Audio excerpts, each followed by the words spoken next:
Mulibwanji. Today we kick off with our second part of the smartphone graphic design class for beginners. If you have not watched the first video, I highly recommend you do, because it is a continuation from where we ended the other day. So if you haven't watched, I'm waiting for you. Go and watch. You'll find us. Yeah, you. Yes, you. Okay, so this is a continuation of what we started on Monday. So today we'll be talking about the principles of design. You'll notice I'm not saying principles of graphic design, because graphic design is basically defined as the act or concept of creating something and the process thereof to fulfill a purpose or a need. So graphic design in particular, design in particular is a broad thing. It can be applied to many sectors: the business sector, the production sector, the digital sector. So you will notice that some of these things are things you've heard before in other sectors, but then they will just be narrowed down to what we are talking about today, which is graphic design. So I hope you find this informative. I hope you find this fun, because that is my goal at the end of the day.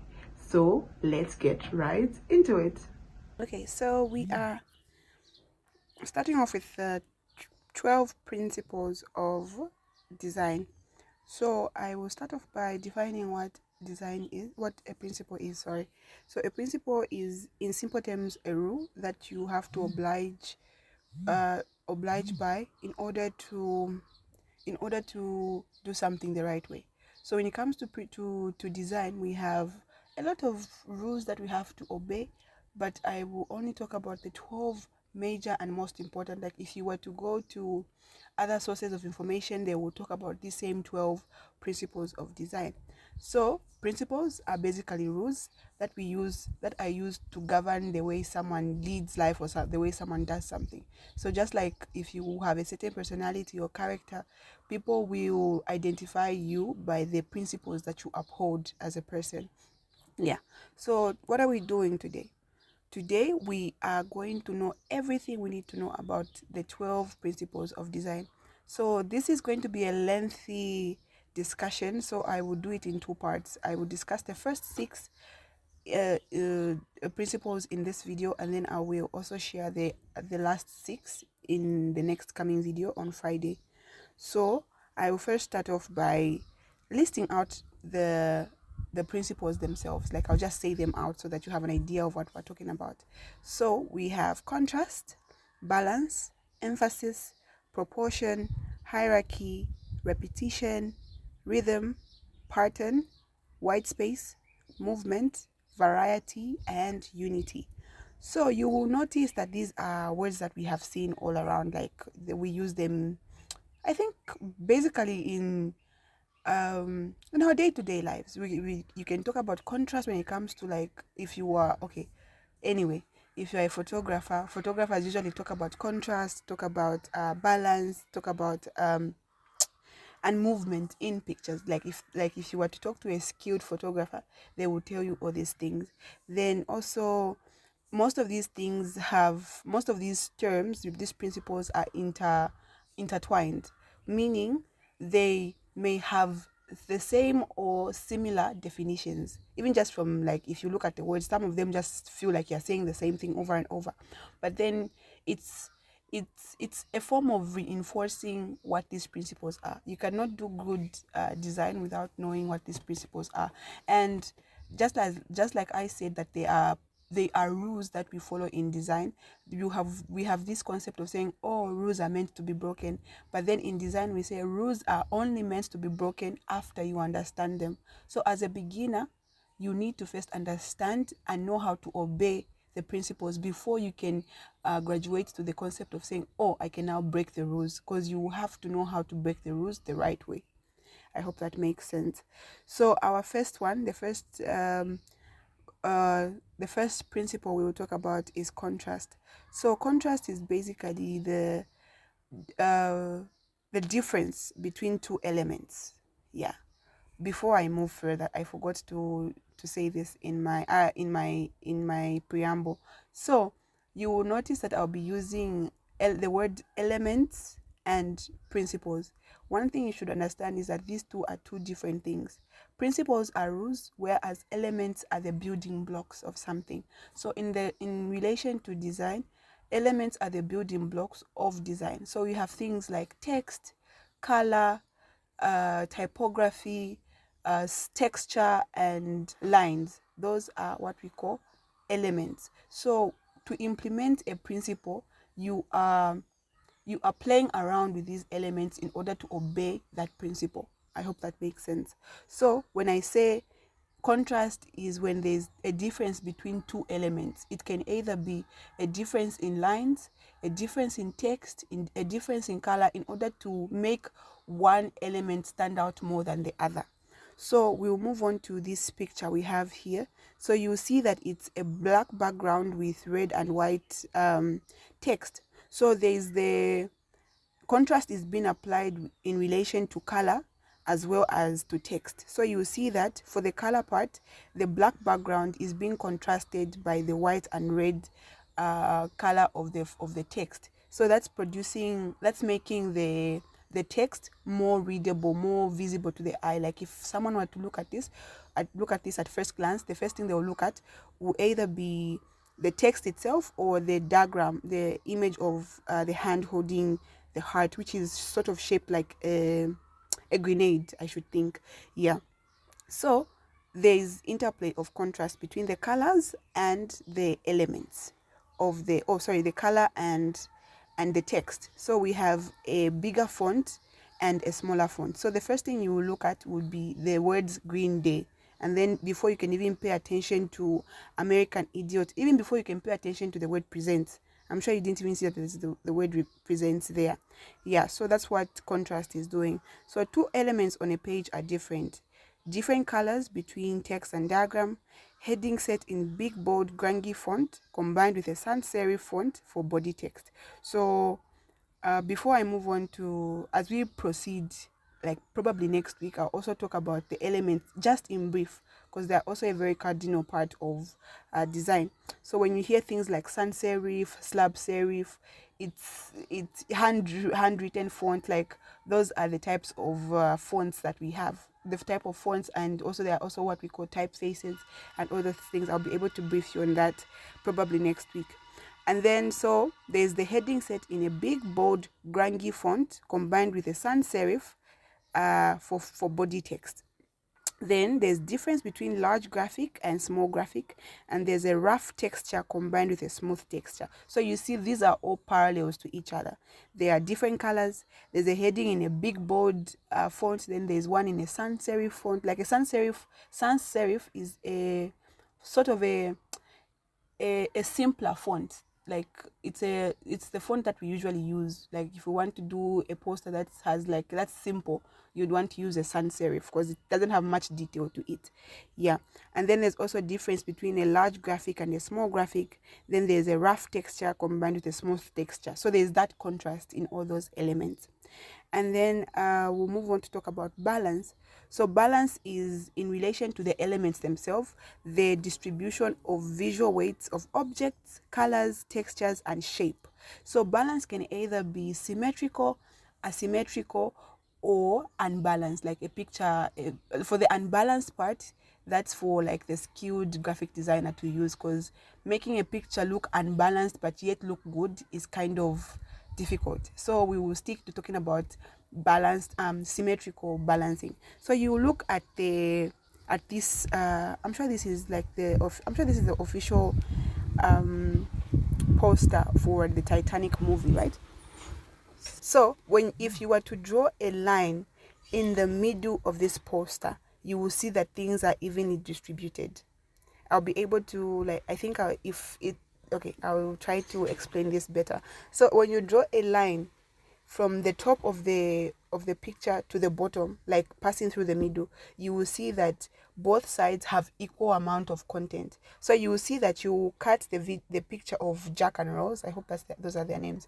Jack and Rose in the middle. Jack will be on one side and Rose be on the other. And then even the Titanic boat itself will be cut in the middle, meaning part of it will be on the left, part of it will be on the right, and also the text will also be cut in half, and part of the text will be on the left and part of it will be on the right. So that's what we mean when we have symmetrical balance. So this, when you obey the principle of balance, it allows your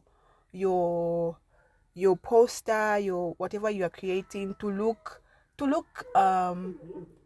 well balanced. Like, you just want it to be balanced. You don't want to say, oh, like this picture is heavy on the left, this poster is too heavy on the right. So balance just brings balance, like just as the name says. Even when you're looking at a picture, you see that it's balanced. Yeah, so that's the best way I can explain this, really. And then also for the next picture as well, for this one, there's an actual line in the middle that's cutting the page into two. So you see that watch is evenly distributed on each side, right? And then there's an equal amount of, this can also be compared to, this can be called asymmetrical balancing, because you see when the line is cut in the middle, there's some text on the left, but there's no text on the right. So it's sort of an asymmetrical balance. Like, there's more text on the right than on the left, but then it has a good feeling to it. It feels balanced. And then we move on to emphasis. So emphasis, again, it correlates with contrast. It's the relation between two elements in order to make one element stand out, and to also draw like the person seeing, like the viewer's eye to that particular thing before it looks at anything else in the picture, in the poster. So as it said on the picture, emphasis, making specific elements stand out or draw attention to the eye. This includes placing elements on the page where the eye is naturally drawn. So with the picture, this ad poster of McDonald's, the first thing you will go to is the Wi-Fi symbol that has been made out of their French fries. So before you even know that, oh, this is a McDonald's thing, you first look at the Wi-Fi symbol, and it will have your head turning. Like, are they talking about free Wi-Fi at their outlets or what? So for me personally, when I looked at this picture, the first thing that came to my mind is, oh, they must be providing free Wi-Fi, or maybe or something in those lines, right? Before I even knew that it's McDonald's. So their point here was drawing you to the fact that, yes, we are McDonald's, but we want you to know that we provide free Wi-Fi now at our store. Yeah, without even having to say it. Like, they didn't have to add any text to say, oh, free Wi-Fi here. Like, they just told me by the picture and how they centered their shape, their object, right? Yes. And then also we'll now move on to proportion. So it's taking us back to like our secondary school math.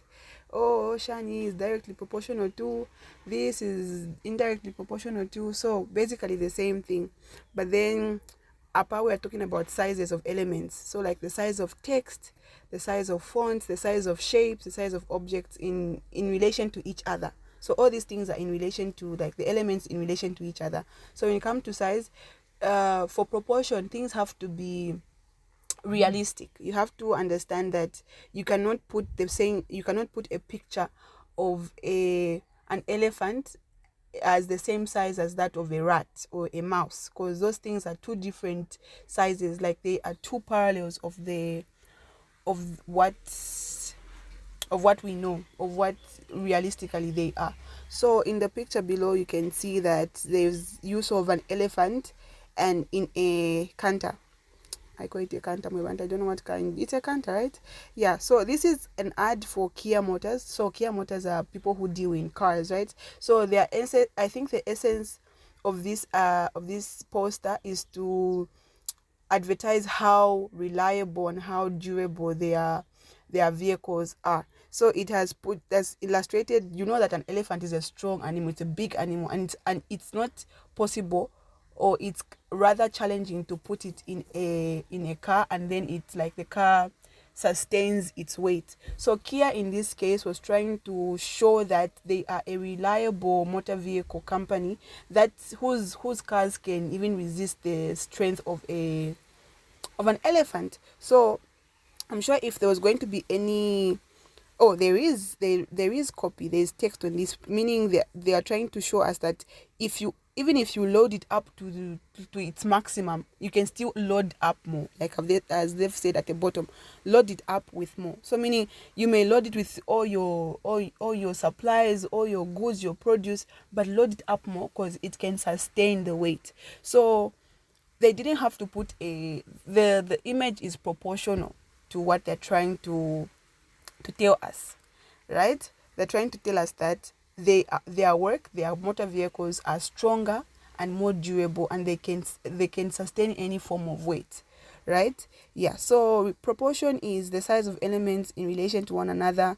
Larger elements seen are more important than smaller ones. So basically, it's trying to say, even though the car is small, it's like it's small but mighty, something like that, right? Like you said, oh, this canter can actually even carry an elephant. Wow. So, and then for someone who does heavy duty things, you'd be enticed to buy such a car because they've guaranteed you that even though you may not get to carry an elephant, it's able to carry the load of an elephant, like a load that can amount to the size of an elephant. Yeah. And then the fifth one is hierarchy. So hierarchy is of importance in elements. It's so the next thing we'll talk about is hierarchy.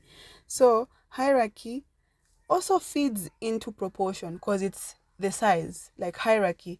Anyway, for hierarchy, also it's hierarchy. Like when there's a hierarchy, we know that, oh, in a kingdom there's this hierarchy. The first person is the king, then the chiefs, and the subordinates. So even when it comes to poster design or whatever, there is something that you want the person viewing your poster to look at first. So that is the thing that you put at most hierarchy. If you're creating a poster maybe for your scrunchy design, your scrunchy business, you'd want to first maybe make the object of the picture of the scrunchies bigger, because that's the enticing part. Like if they are colorful, you'd want to make them bigger so that the first thing that someone looks at will be the scrunchies. Like your potential client will look at the scrunchies first, and they'll be like, oh, these are cute, and then they'll want to look at other things, like other following information. Maybe it would be the price or where you're located. So you have to follow that hierarchy. If you want your people to see the product first, you look at the product first. And then the final thing we'll talk about is repetition. So repetition has the goal of reinforcing an idea perception. So repetition will move hand in hand with rhythm. You know how when it comes to music, you have this predictable beat. Like it's not like the song will just have different beats at every point, but you notice that there's a rhythm. If it's ta ta ta ta ta ta, it's just like that, like throughout the song. You'll never find a ta ta ta ta ta ta ta ta ta. No, it has to have.